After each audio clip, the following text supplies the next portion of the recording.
recently, and by recently I mean, God, it's actually been like 4 or 5 months now, maybe a little less, but it's actually been a good, decent amount of time that this has been going on. The largest YouTuber in the entire world's friend, Chris Tyson, came out as trans. This, of course, caused massive waves because the internet is very transphobic right now, but then the other side of the internet is also extremely pro-trans, so this basically led to a massive amount of turmoil and political discourse in a community that otherwise has been very, very disconnected and separate from this political side of the internet for a while. The thing is, though, Chris Tyson coming out as trans and, MrBeast continuing to be friends with her basically resulted in an all but confirmation that Mr. Beast is more like Mr. Based, that he's probably pretty progressive, that he probably sees trans people as valid and all that good stuff. And I'd say it's a pretty good, sign that the biggest YouTuber there is, period, has opinions like that and is causing those opinions to become normalized with his massive audience of mostly young people. Now, the right is very upset about this for the exact same reason. They don't want trans people normalized to young audiences because they think that the normalization of trans people will make it harder for them to spread hatred about trans people. For example, Gen Z being so pro-LGBT really scares Republicans here in America. They've started to move their rhetoric in regards to electoralism away from trying to get Zoomers to vote Republican and more towards trying to get Zoomers to not vote. For example, they're trying to raise the voting age up to 25 years old to try to keep this massive wave of extremely progressive Democrat voting Zoomers from getting into the voting booths this next election. They're desperately trying to raise the voting age because it's the only way they can win, even in the short term, but certainly in the long term. So yeah, Jesse Waters saying the voting age should be 25 was insane. It's not really that insane if you know what these people want. Anyway, we're kind of getting off topic. That said, Chris Tyson being trans and being such a big public figure in association with MrBeast is very, very important. It's very, it sucks that a person existing is a political statement in our day and age, but sadly, that's just the way it works. Chris Tyson simply existing where she does, in the way that she does, is a massive benefit to the normalization of trans people to a very broad audience of people, mostly young people. That's a very good thing. The right is desperate to try to turn this into somehow a bad thing. We've dealt with conservatives trying to argue that Chris Tyson is like a lolicon and stuff like that, but none of it really holds any water. It's never really gotten anywhere. And people have also tried to clickbait shit like, MrBeast is no longer friends with Chris Tyson, and that's not actually the case. Like, they're trying to copium create a fantasy reality where MrBeast and Chris Tyson are no longer friends. Like, they are desperate to disconnect MrBeast from the idea of him being pro-trans because they do not want that belief rubbing off on his audience. And that is why I am so happy to announce that very recently, Chris Tyson, who is now no longer non-binary, but, full-on out as a trans woman and goes by K-R-I-S Tyson, not C-R-C-H-R-I-S Tyson, a more feminine spelling, but the same pronunciation. Chris has recently gone on Anthony Padilla's talk show where he does his whole, I spent a day with whoever shtick, right? I love Anthony Padilla. I love Smosh. I mean, I literally was watching Smosh back in middle school. It's OG YouTube. You guys know what era of the internet it came from. You know how much YouTube I was watching back then. I love me some Anthony Padilla and some Ian Hecko. I love my Anthony Padilla and Ian Hecko. I love seeing you guys in the chat. It's so good. Anyway, Smosh recently returned, by the way, which might be just the greatest thing ever. Anyway, all that aside, I want to check out this interview. We're not going to watch all of it because we're not filthy, filthy content stealers like Hassan. And I actually have a lot I probably want to say about this because I am genuinely curious about the, like, behind the scenes, what was going down, like, what was happening when all of this, like, came out and became public. Like, what did MrBeast say? How in-depth does MrBeast understand the concept of being trans? I mean, I'm genuinely curious about that stuff. I want to know what his political opinions are. Simply because he's the largest YouTuber, like, singular YouTuber in the entire content creation space. So, yeah, let's check it out. Let's get it. Of saying I'm a woman and then instantly hearing, no, you're not. Because in my head, I fought with that every day. This episode is sponsored by BetterHelp Online Therapy. Visit BetterHelp.com/Padilla because sometimes existing is exhausting. Wait, is if you wanna watch BetterHelp this episode completely not ad-free, bad no now? sponsors, and completely uncensored, click the join button down below to become a member. Anyway. I remember there being big drama around Hello, BetterHelp. Anthony. You have been a part of MrBeast's videos since the inception, pretty much? Basically, I was there when he created the channel. Oh, whole other front I actually want to discuss here while we take a quick pause break from the video. Anthony Padilla has actually been bringing on a lot of trans people lately to his show. I've noticed like 2 or 3 different videos that he's done on this format where the idea is that he's brought on a trans person just to talk about what it's like to be trans. And I think that's really interesting and a very good thing because, frankly, I think a lot of what Republicans weaponize against trans people is mystery. There's a lot of trans people out there, and a lot of people have met more trans people than they even know. Chances are, let's be real. But still a lot of people, and the younger you are, the more likely this is the case, have never met a trans person.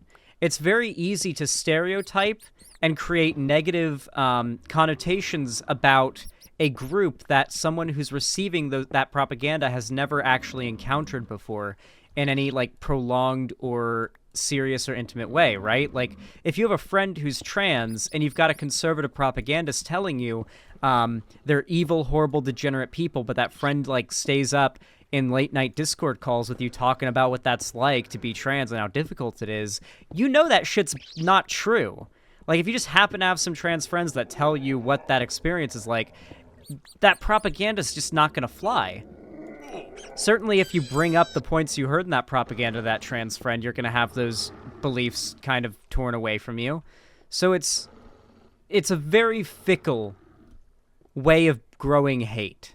Hate is very fickle. It's easy to beat if you know how to do it. At least in theory.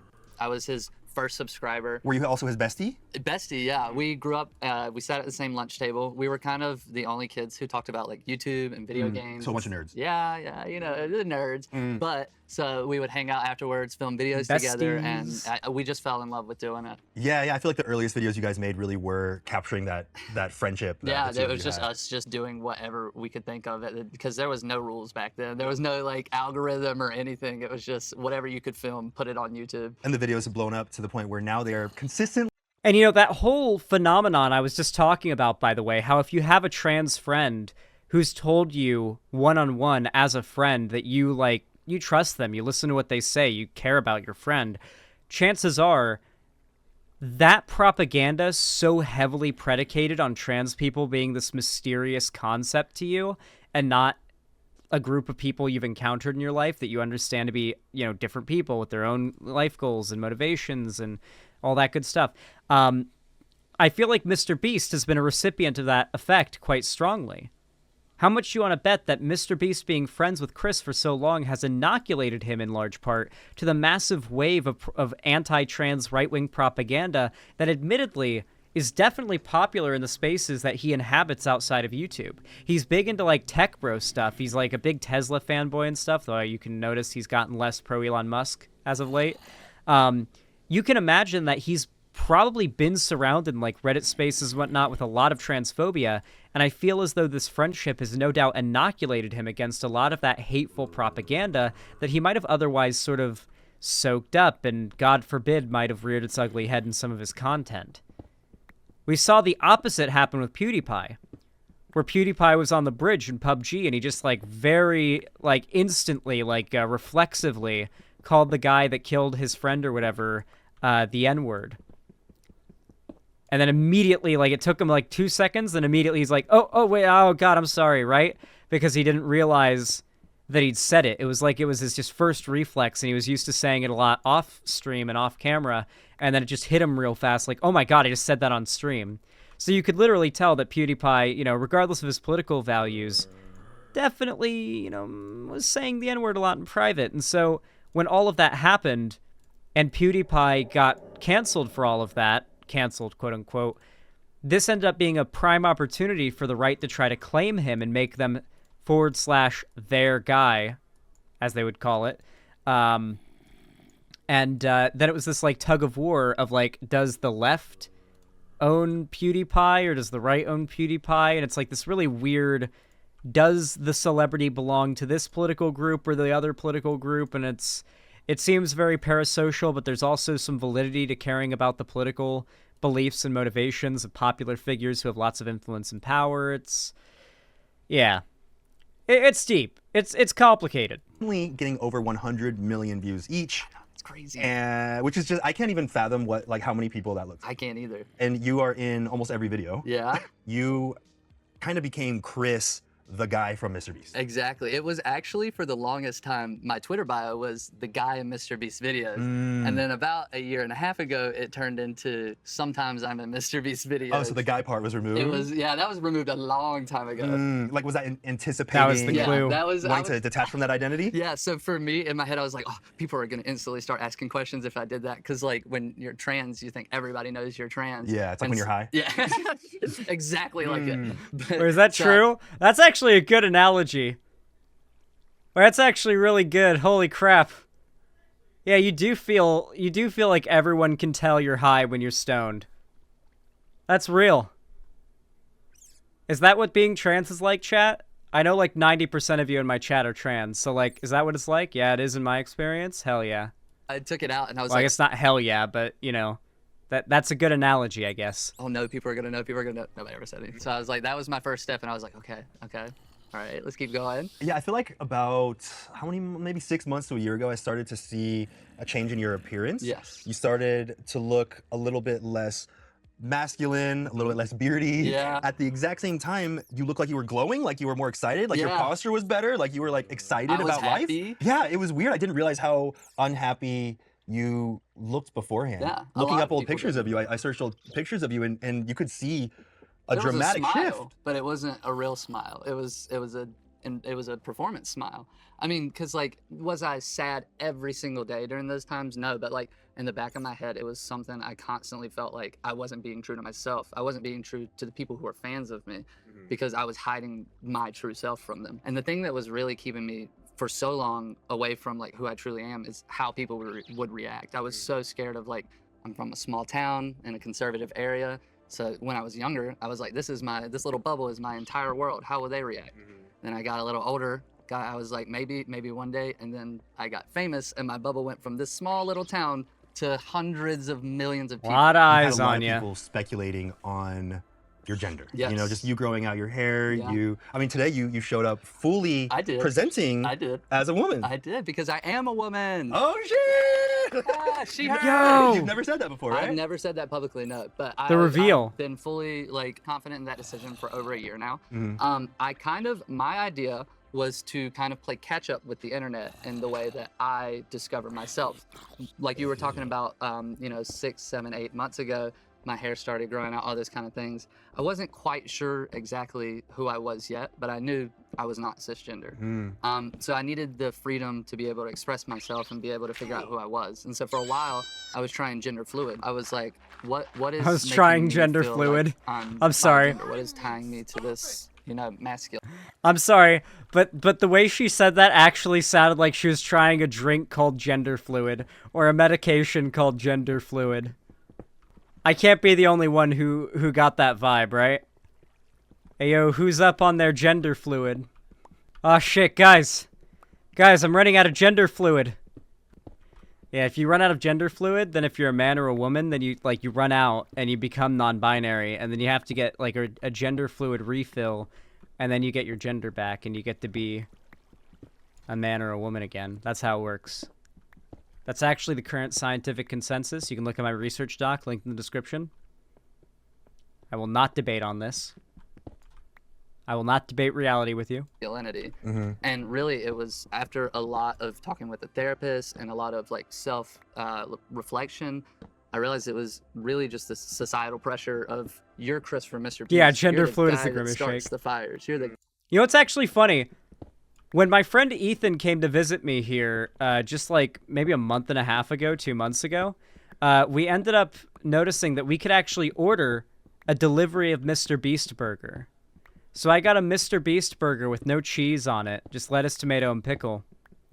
And Ethan got the crisp burger, and just you could see like all of a sudden like some of the hair on Ethan's face started to thin out. I was like, yep, that's the estrogen. He thought it was a meme. He didn't know it was real. So yeah, Ethan got forced feminized by the crisp burger. I wonder if they've changed the crisp burger to the KRIS burger on the menu. Wait, does the crisp burger on the MrBeast burger menu dead name Chris?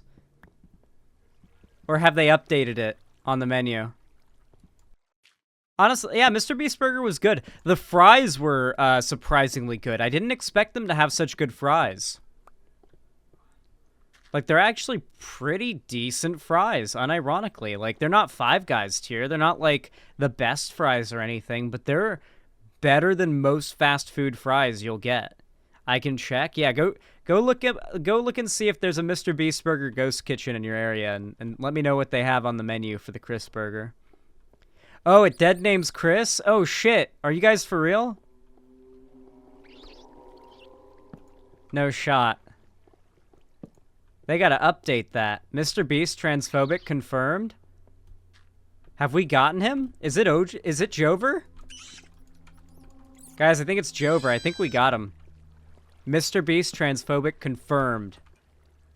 guy that builds the stuff, you know? And like my whole life I've enjoyed doing those things, but I've never really felt like the guy. Yeah, and that becomes so intrinsically connected with who you are that it You felt are like not the guy. earth-shattering You will everything. never Exactly. be the And guy. I was scared that people would think that I'm magically going to become a different person. But for me, I have no, like, I'm very proud of who I was and how I've gotten here. It took me a long time to get here. Yeah, But I'm finally here, so I'm not ashamed of all of that or anything. I'm actually really proud of it. There's been a huge reaction to There this. Like, has. people are like, their minds are blown that something like Yes. this happened. I knew there was going to be a big reaction, but I thought it would stay like, you know, like in that YouTube, you know, everything. It's like tabloid culture now. It's Yeah. like every single thing Yeah. has some kind of headline about you and what it means and the effects on MrBeast and all these different things. It was crazy. I was trying to take a break. I was like, okay, it's not affecting me too bad, but I don't need to consume all this media. As I mentioned before, we exist in a time where existing as a trans person is a political statement on its own.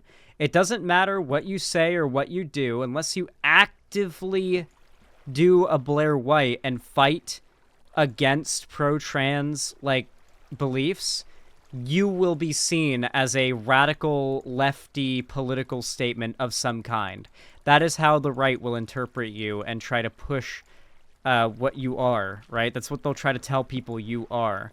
And this forces a lot of trans people into a situation where just to exist somewhat safely without the, you know, high risk of social ostracization and not being able to, like, win over people's opinions. Oh god, oh god, oh god. Okay. I did end up having to place a little bit of ore there because all I had was ore in my hotbar, but we made it out of that situation. I need to make a gold sword for these things. Oh wait, I can. Okay, hold on. And attention of myself, I'll delete all my social media. And then I get on Google and I go to open a new tab. And Google will recommend me articles about myself. But you love MrBeast and Chris Tyson. Yeah. And here's this thing I'm like, about people "Please, hating you. Please stop. Oh, I don't no. want to know about it. Yeah. So you're just constantly being fed. Oh no, yeah, that's articles with true. Because, like, I don't know if you guys know this, but when you're a YouTuber, whoa, they drop golden apples? That goes hard as fuck. I don't know if you guys know this, but when you're a YouTuber or a streamer and you reach, like, a certain level of notoriety where people are talking about you, at some point, all the time someone is talking about you. Maybe even people with a fairly large platform. All the algorithm knows isn't that that video is about you, but that that video is about something you're interested in. And so, like, you'll get pushed videos that are, like, hit pieces on you in the algorithm, and you'll have to actively click, like, don't show me this, while you're just trying to, like, scroll through, like, YouTube at night, like, watching YouTube videos and stuff. So, like, you'll actively have YouTube pushing hate videos about you onto you, forcing you to look at them, because that is just how the algorithm functions. It just knows, it doesn't know that you're you, it just knows that you have a mutual interest in that creator, which just so happens to be you. That's all their data really tells them. Yeah, that must suck. It really, yeah, especially if you're a trans person, right? Like, if you're a trans person and you've come out with your identity, okay, yeah, you want to go about this, brother? You want to see how this goes? Oh, free iron tools? Sure, yeah, okay. No problem. Free iron pickaxe. Okay, these werewolves are like little loot pinatas. I need to kill them every time. That goes hard as fuck. Headlines that are just blatantly wrong, right? They're lies. And not only, it's like, it wasn't all hate and it wasn't all support. It was from both sides, but there was also like a lot of people just, you know, they don't really know how to talk about trans people, so instantly they're like, Chris Tyson comes out as a trans woman, good for them. And I'm like, even though you just said HRT, yeah, right? I'm like, no, I didn't yet. Yeah. Yet. Until today. Yeah, until today. Yet. With Anthony. I mean, I feel like we should take a moment on that. Like, how does that feel, publicly saying in front of cameras that you are a woman? I, for the longest time, to even say it to some of the closest friends, it would make me like, my hands shake to say it. I would get so nervous. But now I can say I'm a woman. I'm happy to say I'm a woman. It's something that's honestly so freeing. And I think that is part of what the HRT did for me, was being able to accept myself and being able to look in the mirror and say, yes, you are a woman. Every single person has something about themselves that they kind of want to be more of. Yeah. You know, and feel a little insecure about. Yeah, even if it is just lacking confidence. Yeah. Even if it's just, I want to be a little bit more confident in myself. Yeah. Here you are in front of hundreds of millions of people who have been criticizing you for every single reason in the book, and you're focusing on the way that you feel when you are most true to yourself. Yeah, I mean, if your way to confidence is to wear a dress, wear a dress. If your way to confidence is to get.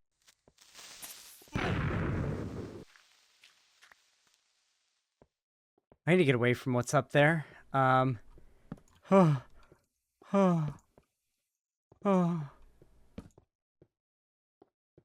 my god.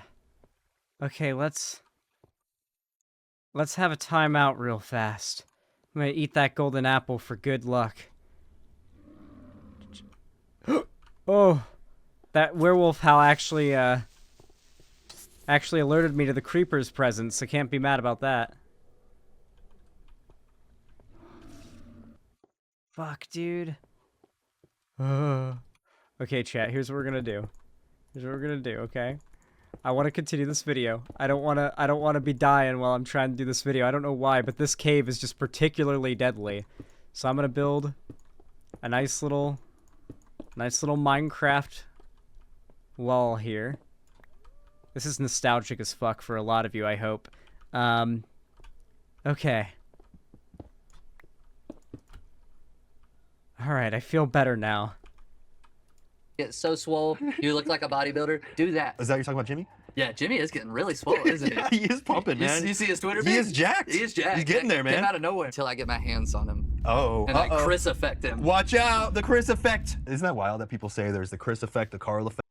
Dude, that was so fucking... Okay, so for those who don't know, I made a video literally like a week before the whole Chris drama happened about why I hate Sunny V2. It was literally just a video about why I hate Sunny V2, and I feel like his content is clickbait, reactionary-leaning drivel. And then a week later, he drops that fucking video about the Chris effect or whatever, and about how MrBeast has been destroyed and ruined by Chris. I feel so vindicated by that, because I could see that that guy was a scumbag piece of shit from miles away. My shitbag detector's getting better and better by the day. I hone it more and more precise as each day goes by. Fact, like one person can change or like infect the other brains of the Yeah. other friends. I mean, I've always joked that and I hate that people will clip it, but there is a smidgen of truth to it. Because Carl came down to North Carolina, small town, and he had bright pink hair.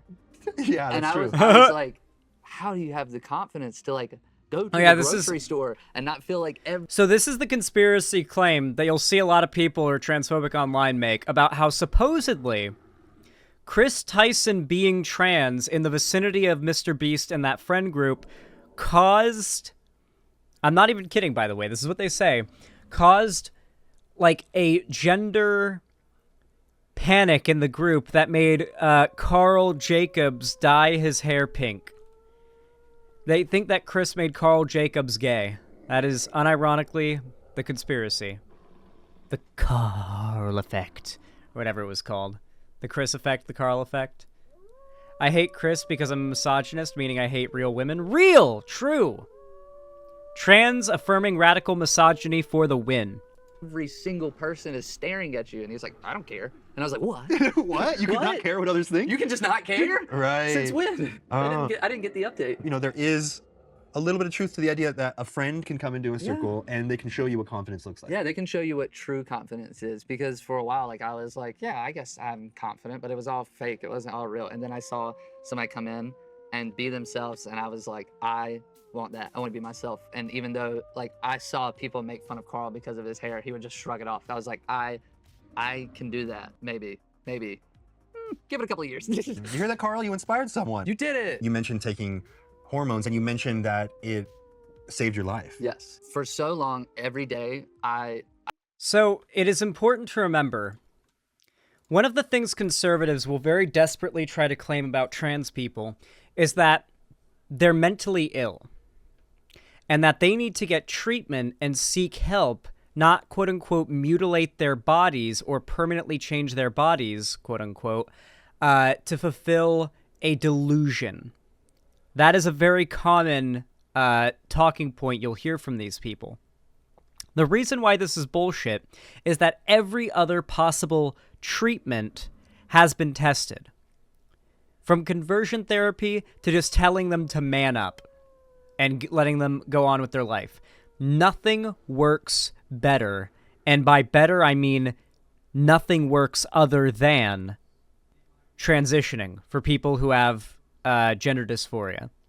This has been proven an overwhelming number of times. It is now the consensus. The discussion within academic, scientific, and psychological circles now, within among scientists, is no longer about whether or not trans people are valid, so much as it is now about how can we maximize access for trans people to be able to access treatment. How do we maximize that access? There's no question about whether or not it works anymore. It's a matter of access now. So this idea that, there's another way. That, there's another way for trans people to be treated and happy or whatever than being trans and transitioning. It's delusional. It's just not the case. It's who they are. And there's no changing that. We went through the same rigmarole with gay people. Did we not? Did we not go through all this shit and learn our lesson with gay people? Shit, wait, oh yeah, they're born that way, okay. Did we not figure that out? I feel like we did. I feel like most of us did. Actually, is that true? Are gay people born gay? Or is there some level of, developmental whatever that does that? Do we even know yet? Is there, a gay gene? Did we discover the gay gene? Any scholars of the gay gene in chat? We don't know, Zan? Wait, we actually don't know?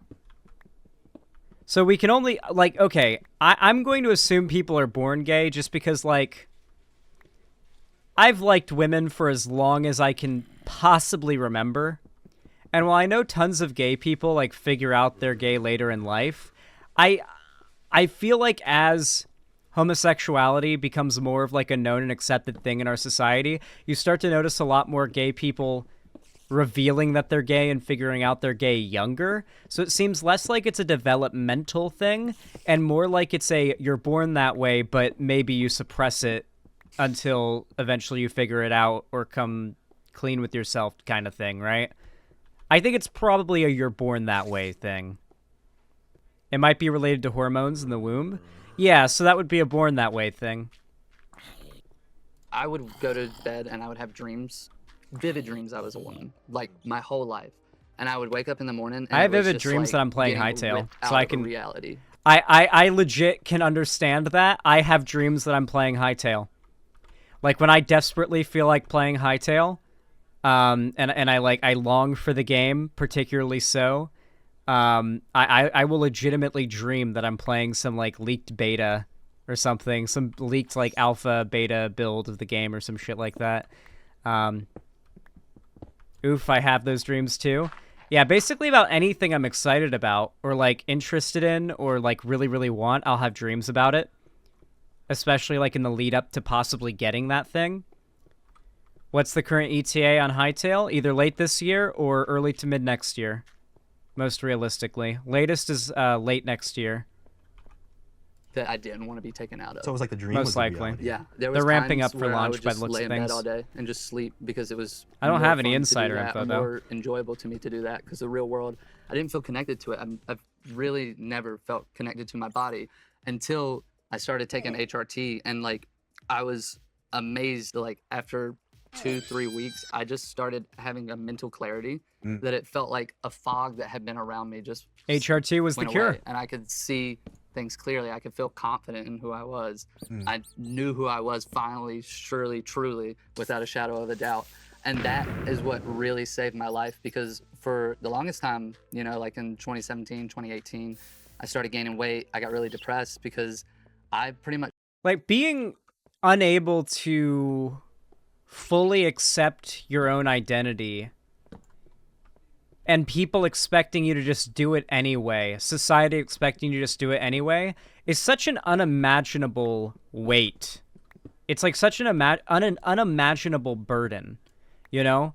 I've always felt very comfortable in my own skin. Like outside of maybe like certain flaws that I'd have with my like face or body that I judge myself for, like besides that, I've always just been really happy in my skin. I've really never been upset with who I am or my identity or anything like that.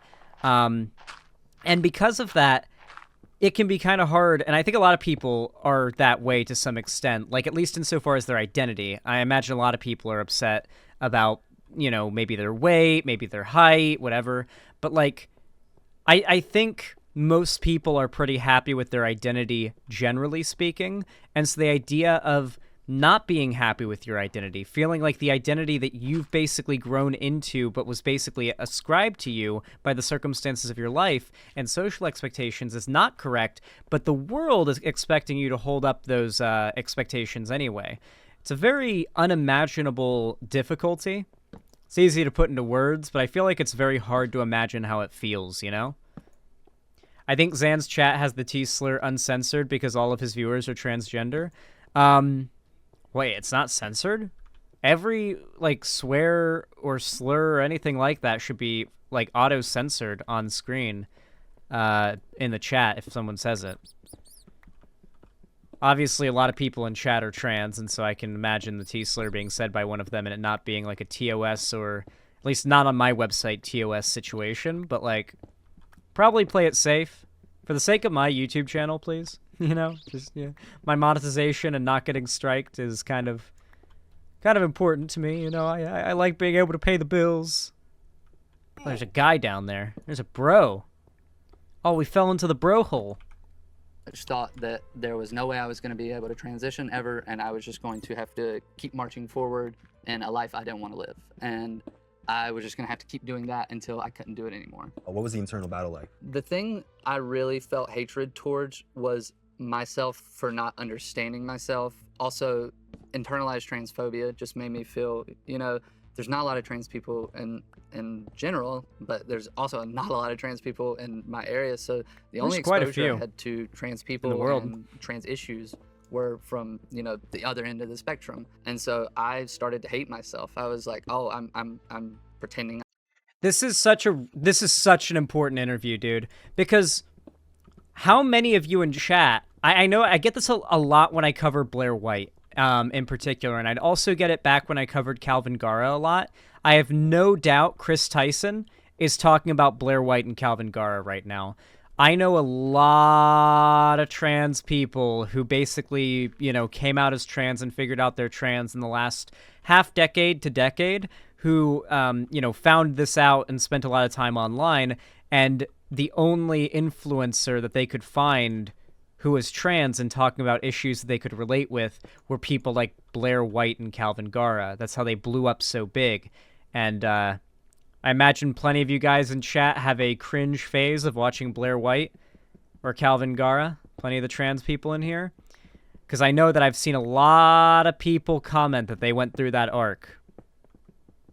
Who's that guy, Calvin Garra? I'm so glad people don't remember. Like, people don't know what I mean when I say that. Calvin Garra was basically like trans guy Blair White. A little less radical, but also on some occasions even more mean. He would engage in some pretty just direct, unabashed like harassment campaigns. Like really disgusting shit. I'm not going to watch this entire interview because I don't want to just rip it and watch it in its entirety on my stream. So we're going to wrap this interview up soon. But I have a lot to say about it. And I kind of wish we could watch all of it. I mean, we can. But like, I want you guys to go give this a view. This is an important video. Like talking about this topic, the internalized transphobia, etc. It's important stuff. Just get a chest. I know, but I'm so deep underground. And I don't feel like going back up because I'm so deep underground. I'm lying. And it took me so many years of, I ran away. I pretended it didn't exist. Multiple times I threw away every single pair of clothes I ever owned. I went to conversion therapy. Oh shit. Yeah. Like you really did not want to be what you felt at your core. Conversion therapy doesn't work. It was a curse for all of my life. And it wasn't until I started taking HRT that I was like, this is not a curse. It's a blessing. Like, I can finally be myself. Or did you have a moment when you first realized that the way that you identified with your gender was different than what was expected of you? I was 6 years old. My sisters went to camp. My parents were in the living room. I told my parents that I was going to build a pop. I have some advice for all the trans people in my chat, okay? I've got some advice for all the trans people in chat who want to come out to their parents. You walk into the living room where your parents are. You sit them down, you say, guys, I have something really important to tell you all. I hope this doesn't, make you change your opinion on me, but, and then just come up with something, like, way worse in their minds than being trans. Like, I'm pregnant, you know? If you're capable of getting pregnant, you could just say I'm pregnant. Or if you're like a guy transitioning into a girl, you could say I accidentally ran over a kid at the playground. Like I accidentally backed up over a kid. I think the cops are looking for me. Get your parents like really worried and worked up over like a much worse scenario in their mind, and then when they start freaking out, to say, no, calm down, I'm just kidding. I'm just trans. I feel like their reaction might be a little bit less extreme than it otherwise would have been. I just heard my mom in the other room say, that would make it so much worse. That's hilarious. My mom's watching the stream right now in the living room. She's visiting right now. Yeah, make sure if you do that, you have a gun.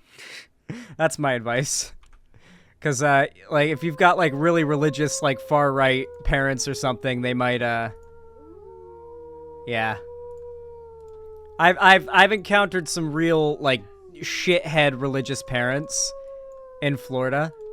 It's not uncommon. Particularly, there was a friend that I had, who I won't name because I don't name any of the people in these stories that aren't like internet people, but she was really like Christian, you know. She was like a very religious, she wasn't like conservative or right wing or anything. She didn't give off like bigot vibes. She gave off like, if you were gay and she found out, she'd say, I'll pray for you, and then she'd be like your best friend kind of vibes, right?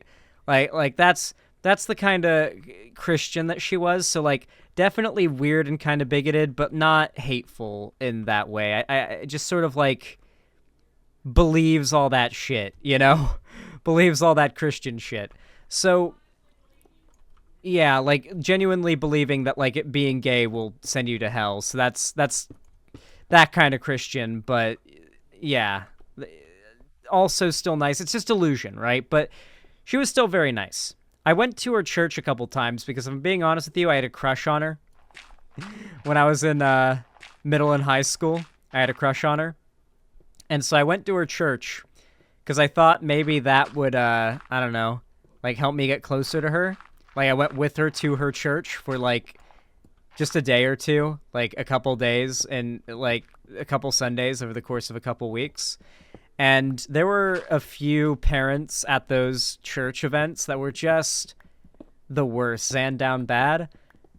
Listen, there's I could continue the church story with the good ending, but unfortunately my mom's watching stream right now and no. Popsicle stick airplane in my room, and then I went to my sister's room and went in their closet and grabbed as much stuff as I can. And I locked my door and I turned on Arthur, and it was the episode where there was ballerinas, and I just pretended to be a ballerina and danced around my room. And from that moment on, I was like, I don't know what this is, but I know I need to hide it because I don't think the people. I don't remember exactly what made me hide it at such a young age, but I think it was just like growing up in that area, going to a very like very, very religious. Well, all churches are religious, but this one was extra religious. Super religious. Religious XXL? Yeah. It was the premium. And because like the biggest thing is for me, I was such a forward-facing person that any kind of changes were instantly going to drum up questions. And so like for me, that's why I was so glad that even though I had during this time when I put out that I was on HRT, I was very sure I was a trans woman. I was not ready to come publicly out yet. So I was very happy that like people were encompassing me into the gender fluid, because that is what I had identified as a while, and that gave me that ability to dress more feminine and people not be like, are you a girl, or what's your gender, I do think that something the trans community does that I think is quite disrespectful, because they may do it to other trans people without realizing it, are the egg jokes, right? Like, you guys love joking about me being an egg, which, is pretty fair enough because a lot of you guys are trans and I'm your favorite YouTuber and you guys want your favorite YouTuber to be trans too. And, I know that the jokes are all in good fun, but I feel like a lot of people did that with even Philosophy Tube back before she came out as trans. And I don't feel like a lot of trans people would want to have been in the crowd that was joining in on jokes and teasing towards a closeted trans person, right? Like, that I see a lot of that shit done by trans people.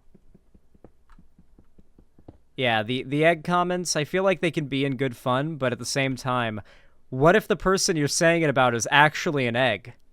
Right? Like, for me, it's fine, but what if they're actually an egg? What if they're actually in the closet and have like a homophobic family or something? Like they're in some religious cult or some shit like that.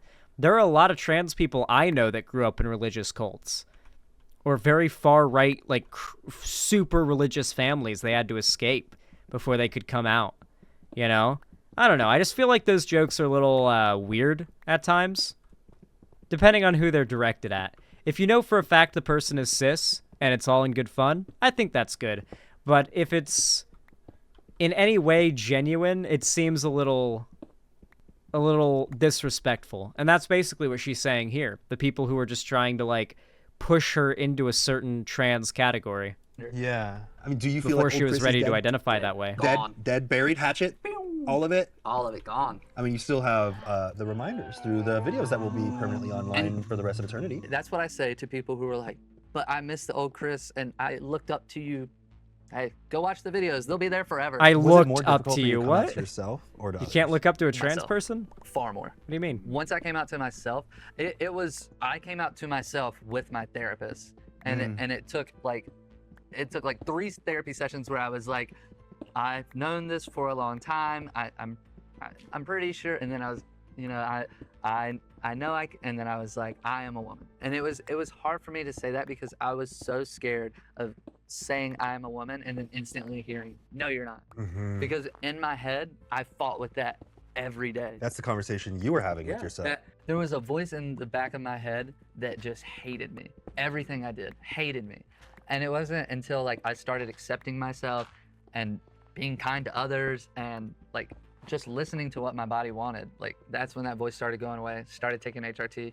Haven't heard from that voice in a very long time. Where do you think that part of you That's is gone? good. I hope it's locked away. Do you think it's disappeared entirely? That person, that little piece of me. You must feel like you have so much more like access to I've never seen a trans person pre and post transition who is more miserable post transition. Every trans person I've ever seen, like a pre and post transition timeline of, they're always smiling more the further into the transition timeline they go. Have you ever noticed that? Like, look up any like trans person's like transition timeline they've uploaded online. Those were like really viral back in like 2019, 2020. People would post them on Twitter. Like, you can literally see in the photo time lapses that they're smiling more and they genuinely look happier with each passing photo as the effects of gender transition take a larger effect. Obviously, other life circumstances can have larger effects that, you know, might mitigate that positive impact, but generally speaking, it really seems like trans people are pretty damn happy being able to transition and have access to these procedures. It seems like it's what they want. It seems like it's what demonstrably makes them happier and solves these problems. And it really seems like the only people fighting against this are bigots who want them dead and like that they are suffering and want that suffering to continue or ideally in their minds get worse. To your whole self without that part of you shutting you down constantly. I literally had people within the first like couple of months of like me coming out to like private like friends and like my therapist starting HRT, they were like, you've just been talking so much more and you just seem don't so make much more egg jokes present in the about conversation." around And Dr. I was Obotnik. noticing that myself too, because like I would get done with conversations and be like, why's my jaw hurt so bad? Oh, I was talking and smiling? I was talking and smiling. I haven't done that in a while. I mean, even now, I feel like people who have watched you for a long time will see that change in you wanting to express your thoughts, wanting to express your emotions. It doesn't matter now if I want to express them or not. They just freely come out of me because I don't suppress them anymore. And that is what's truly the best part of it, is that I can just like, what comes out of my mouth is me now. And it's nobody else influencing me. It's nobody telling me I have to be this person. It's me coming out. Do you remember the first time that you looked at yourself and you were like, that is me, I'm not ashamed of that anymore? I did. I was actually heading to the studio to go film, and I was driving my car and I had something in my eye and I pulled down my mirror and I just looked at myself, and for the first time it like hit me that I was like, I'm looking like myself, and I just started crying while driving. And I Aw. pulled over.